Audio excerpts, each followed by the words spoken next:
మండలం జిల్లా సిద్దిపేట. కేసీఆర్ ఉండగా మా రైతు బంధు మాకు వాళ్ళకు అందించిండు. మాకు చేతగానోళ్ళు అప్పు లేకుండా మేము ఎల్ల తీసుకున్నాం. ఇప్పుడు అప్పు తెచ్చుకోవాలంటే 3 రూపాయలకు 5 రూపాయలకు మిద్ది ఇస్తుండ్రు. మా చేతగానోళ్ళని ఎట్లా కట్టమంటావు? పింఛన్ ఇస్తానన్నాడు, 500 గ్యాస్ ఇస్తానన్నాడు, 1500 పింఛన్ ఇస్తానన్నాడు. ఇవన్నీ రద్దు చేసుకుంటా, ఈ మాయమాటలు చెప్పుకుంటా, పేదోళ్ళని ముంచుకుంటా, వాళ్ళు పెద్దగా ముంచట్లే కానీ పేదోళ్ళు బొందల వారేసే పనే ఉన్నది. మేము ఎట్లా బతుకమంటున్నావు?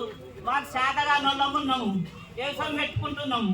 1000-1500కు ఒక్క సంచి ఉన్నది, 500కు ఒక్క మనిషి ఉన్నాడు. ఇప్పుడు రైతులకు మేము పని చేయాలంటే అన్ని మీద పడుతున్నాయి. ఇది ఎట్లా చేయమంటారు? వాళ్ళకి ఇది అన్నాడు.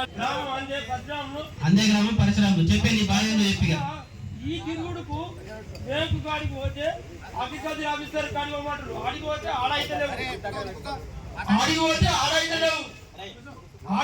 ఆడైతలేవు, ఆమె అంటుంది అయితే 2 లక్షల రూపాయలు రుణమాకు అయితే అంటారు. ఆడికి పోతే అడిగి కూడా అవుతుంది, ఈడికి పోతే ఇడిది అవుతుంది. ఎందుకు సప్పుడేక చిప్పు పట్టుకొని అడగట్టి ఊజైంది మనం బతిరాడు. అప్పుడు గ్యారంటీ మేము ఎవరన్నా అడిగామా? నువ్వు ఇమ్మని అడిగామా? నువ్వు ఓటేసి మేము ఇమ్మని అడిగామా? నువ్వే ఇస్తాను 6 గ్యారంటీ అన్నావు.